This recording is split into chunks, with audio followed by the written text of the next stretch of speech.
जब भी कोई फितना ज़माने में नया उठता है वो इशारे से बता देते हैं तुर्बत मेरी।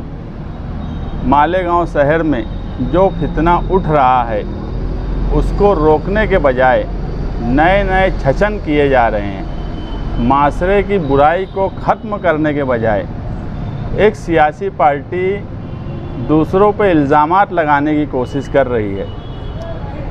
आप देखेंगे आयशा नगर पुलिस स्टेशन में एक नाबालिग बच्ची का एफआईआर दाखिल हुआ जिसमें यूसुफ इलियास को आरोपी बनाया गया।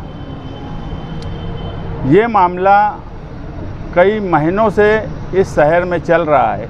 रमज़ान महीने में मैं इससे पहले एक प्रेस कॉन्फ्रेंस लिया था और उस वक्त मैं बोला था कि 2 बच्चियां मेरे पास आई थी यही ऑफिस पर और उन्होंने मुझसे कुछ बातें की और वो बात सुनने के बाद मैं दंग रह गया। मगर मैंने उनको उस वक्त यही बोला कि आप लोग इस मामले में कानून की मदद लो, पुलिस के पास जाओ, हम डायरेक्ट आपके साथ नहीं कुछ मदद कर सकते। पुलिस के पास जाने के बाद अगर आपकी बात नहीं सुनी गई तो आप हमारे पास आना। मगर उसके बाद कोई हमारे पास नहीं आया और ये मामला ऐसे ही चलता रहा। बाद में कई ऑडियो वायरल हुई, कुछ वीडियोस भी आई, आप लोगों ने भी देखा होगा, हमने भी सुना देखा। इस मामले को लेकर जब एफआईआर हुई और 2 नए आरोपी पकड़े गए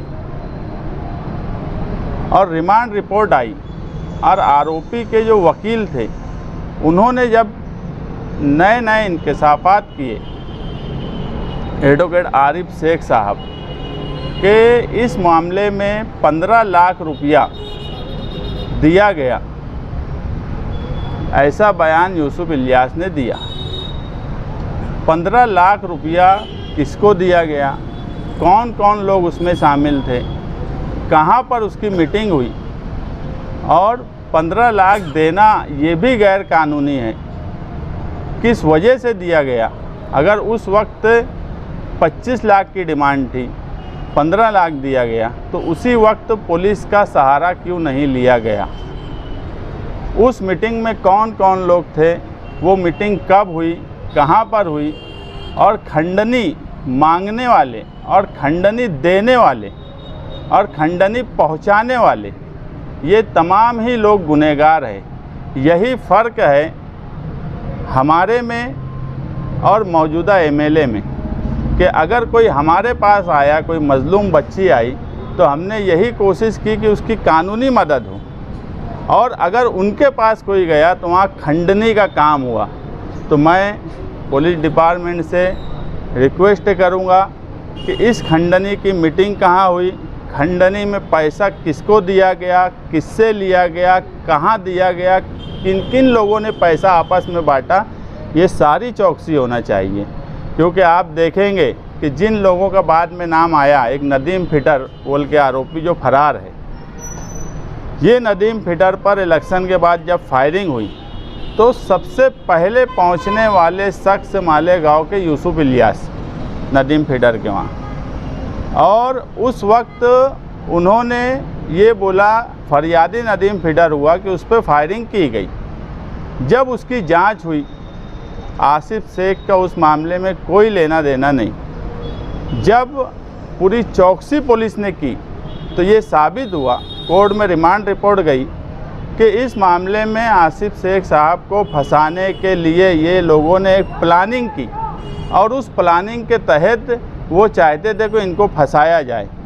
तो पुलिस भी देखे, मालेगांव शहर के लोग भी देखे कि कौन लोग प्लानिंग कर रहे हैं। जो आज आरोपी है, जिनको कल लाया गया, जो फरार हैं, ये सब एक ही पार्टी से मुंसलिक हैं और कोई कोर्ट में ये बोल दे कि ये लोग मास्टरमाइंड हैं। पकड़े जाने वाले लोग एमएलए के साथी, जो खंडनी लिए वो एमएलए के साथी, जो खंडनी पहुंचाए वो भी एमएलए के साथी। उसके बाद मास्टरमाइंड कोई बोल देंगे कोर्ट में हम हैं, तो ऐसा नहीं चलता। इसकी पूरी जांच होना चाहिए, हर तरीके से इंक्वायरी होना चाहिए कि रमज़ान महीने में डॉक्टर नौसीन ने किन किन लोगों से फ़ोन पे रब्ता किया, उसका CDR निकालो, किससे किससे उनकी बातचीत हुई, क्या क्या बातचीत हुई, सारे सबूत रमज़ान महीने की कॉल रिकॉर्डिंग में मिल जाने वाले हैं और ये जांच होना ही चाहिए। अगर मौजूदा MLA फितने को ख़त्म करने की कोशिश में होते और ये चाहते कि ये माशरे की बुराई है, तो उसके लिए उनको ये करना चाहिए था कि इंक्वायरी हो। अगर कोई तुम्हारे पास आया या किस तरीके से पैसे का मामला हुआ, ये सारी कामकाज करने के बजाय पुलिस डिपार्टमेंट को कोई खबर क्यों नहीं दी गई उस वक्त जब पैसे का मामला आया। ये एक बड़ा जुर्म है कि मालेगांव जैसे शहर में, जिसे दीनी शहर कहा जाता है, जहाँ के MLA एक इमाम है, उनकी पार्टी के ही सब लोग देने वाले भी लेने वाले भी, तो इसकी इंक्वायरी होना चाहिए। ये मामला जब अभी हमारे पास आया, डॉक्टर नौशीन आई, उस लड़की को लेकर आई और उसने बोला कि यार ये लड़की कई महीनों से परेशान है, इसके साथ ऐसा ऐसा हुआ है, तो हमने एकदम क्लियर बात बोली कि आप पुलिस के पास जाओ, पुलिस इस मामले में आपके साथ इंसाफ करेंगी अगर आप इंसाफ चाहते हो। मगर उसने ये जब बोली कि 20 वो तुम्हारे खिलाफ़ के लोग हैं, अगर तुम 20 लाख रुपया देंगे तो हम FIR के लिए जाएंगे, तो हमने साफ मना किया कि हम सियासी लोग हैं, हम समाजी कामकाज करते, अगर किसी के साथ जुल्म हुआ है, किसी के साथ ज़्यादती हुई है, तो कानूनी मदद उसकी करने की बात आएंगी तो हम उसके साथ खड़े रहेंगे, मगर 1 रुपया हम नहीं देंगे।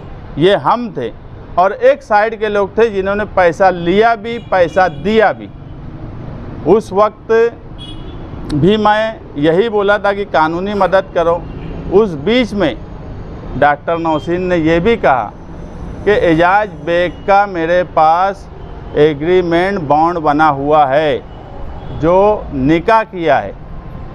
तो मैं दंग रह गया क्योंकि मुझे इस बात का कोई इल्म ही नहीं था। तो मैं बोला कि भाई ये तेरा पर्सनल मैटर है, हमको क्या लेना एजाज बेग ने निकाह किया कि नहीं किया, हम क्या करेंगे उसके वास्ते, हमको इस मामले में पढ़ना ही नहीं है। वो तेरा पर्सनल मामला है, तुझे जैसे करना है कर, मुझे ना बॉन्ड की ज़रूरत है, ना मुझे चाहिए, ना उस मामले में मुझे कुछ बोलना है। तो इस तरीके की बातें जब हो रही है तो हर बात की चौकसी होना चाहिए। अब सिर्फ दिन भर पुलिस स्टेशन में जाना और दबाव बनाना और ऐसे लोगों के खिलाफ़ दबाव बनाना जो हर वक्त कानून की मदद करते हैं, कानून के दायरे में रहते हैं। हमने कभी, आसिफ भाई और मैं, हमने कभी कानून के ख़िलाफ़ कोई काम नहीं करते। हम हमेशा ये मानते हैं कि अगर किसी के साथ जुल्म हुआ है, ज़्यादती हुई है, तो उसका साथ देना चाहिए और हर हाल में देना चाहिए।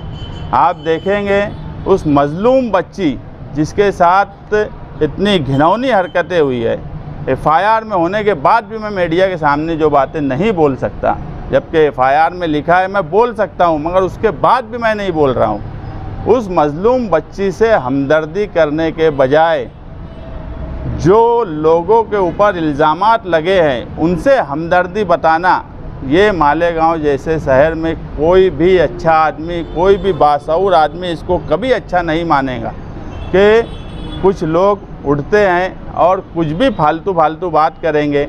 इन्होंने अगर कुछ भी गड़बड़ की है, और आप देखेंगे ऑडियो चली, वीडियो चली, अगर ये सच्चे हैं तो इन्होंने अपना वॉइस सैंपल देना, ऑडियो वीडियो की जांच करवाना। आज टेक्निक इतनी ज़्यादा ऊंचे लेवल पे जा चुकी है कि मौजूदा MLA खुद आए सामने, और अगर उनके लोगों की ऑडियो वीडियो है तो उन्होंने पुलिस डिपार्टमेंट से डिमांड करना चाहिए कि इनका वॉइस सैंपल लो और इसकी जांच करवाओ और दूध का दूध और पानी का पानी करो। अगर वो ये नहीं कर सकते और जो ये जिनको ये लगता है कि उन पर गलत इल्ज़ामात लगाया गया है, तो वो हमारे पास आए, हम पूना की लैब में उनकी वॉइस सैंपल हमको दे, हम जांच करा देंगे अगर वो गलत हैं या सही है। ये सामने आ जाना चाहिए। तुम सियासी हो, तुम मजहबी हो, तुम समाजी हो, और उसके बाद तुम्हारे करतूत इस तरह के हैं और उसके बाद भी तुम चाहोगे कि तुम पारसा ही रहो इस शहर में, तो ऐसा इस शहर में नहीं होने वाला। अगर गलत किए हो तो गलत हो। आज FIR हुई है, इन्वेस्टिगेशन चल रहा है, सब कुछ सामने आ जाने वाला है, कोई चीज़ छुपी नहीं रहेंगी। अपने वक्त पे जब चार्जशीट आएंगी, इंक्वायरी कंप्लीट होंगी, वो सामने आएगा। कोर्ट का अपना फैसला है, वो सामने आएगा। हम उस मामले में कुछ बोलना नहीं चाहते, जो इंक्वायरी है वो हो, मगर मजलूम के साथ अगर खड़ा रहना गलत है तो हम गलत कर रहे हैं, मगर हम मजलूम के साथ खड़े रहेंगे। क्या इसके ऊपर कोई कानूनी कार्रवाई आप लोग करेंगे? हम सिर्फ अभी ये चाहते हैं कि इस पूरे मामले में ख़ास तौर से ये मास्टरमाइंड किसी कोई बोल देवे, उसके बोल देने से, एक आरोपी के बोलने से कोई मास्टरमाइंड नहीं होता। हम इस मामले में ईमानदारी से हैं। हमने किसी को ना ये सोचा कि कोई फंस जाए। अगर फंसाने की ही बात सोचते तो एजाज बेग का ही ले लेता था एग्रीमेंट।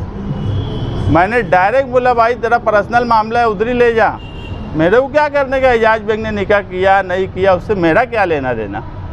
तो इस लाइन पे हम नहीं गए। अगर कोई हमारे पास आएगा और उसके साथ अगर जुल्म हुआ है तो उसकी तरफ से खड़ा होना, उसको पुलिस डिपार्टमेंट तक उसको कानूनी मदद करना, ये हमारी जिम्मेदारी है, ये हम मानते हैं। सियासत में अगर हम हैं तो हम किसी से डर के सियासत में नहीं हैं। मजलूम के साथ खड़े रहना, कोई कितना भी उत्तम हो, कितना भी बड़ा सेठ हो, हम उससे डर जाएंगे और उसके साथ नहीं खड़े रहेंगे, ऐसा नहीं होगा। हम उस मजलूम बच्ची को पुलिस स्टेशन तक भेजे, ये बात बिल्कुल सच है। और हमने यही बोला कि कानून का सहारा ले, इसके उसके पास मत जा, किसी के भी पास मत जा, सिर्फ पुलिस के पास जाना।